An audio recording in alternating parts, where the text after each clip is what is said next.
ملت پاله ګوند قومي وطن پارټي وایي چې دوی سره په 28 اپریل د تحصیل تنګي د ناظمې په څوکۍ ګټلو کې ټکي شوې ده او دوی هغه تور د صوبایي حکومت په مرستې سره په ځلي انتظامیه پورې کوي. خو وایي چې د سر دوباره د وټونو د شمیرنې دپاره چې کله خواست وکړو نو په هغې شمیرنه کې هم نه و شامل کړي. دوی د تنګي تحصیل د ناظمې د څوکۍ بېللو په ضد د تنګي تحصیل مخې ته د سوونو په شمېره کې یو احتجاجي غونډه وکړه. په دغه مهال د قومي وطن پارټۍ صوبایي صدر سکندر حیات خان شیرپو، حاجي وحدت خان او د تحصیل میر امیدوار محمد ابراهیم مومن، حامد خان تورنزی، موسی خان ډکی، امیر امان خان، یحیی جان مومن، هاستم خان، مشتاق خان تورنزی او نور ګڼ شمېر مشرانو ګډون کړی و. د تنګي تحصیل څوکۍ لپاره نوموړي شوي کاندیدیت محمد ابراهیم مومن مظاهرې ته وویل چې دی به خدمت دوامدار ساتي، خو ولې دوی سره د سر دوباره د وټونو غوښتنه ونه منلې شوه نو دوی به د تنګي تحصیل ناظم کار په کرسۍ ناستې ته پرېنږدي.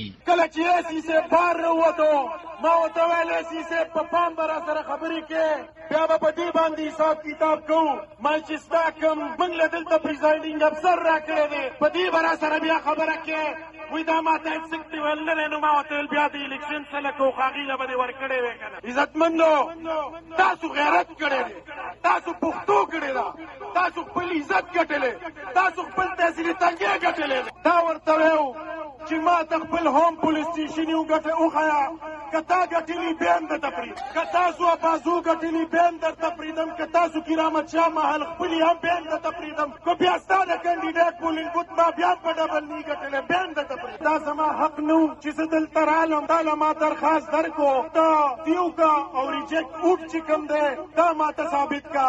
هغه دومره پریشرایز و چې ما ته وایي ما سره دا اختیارات نشته او تښتېدلی او زما نه درخواست نه اخیستو.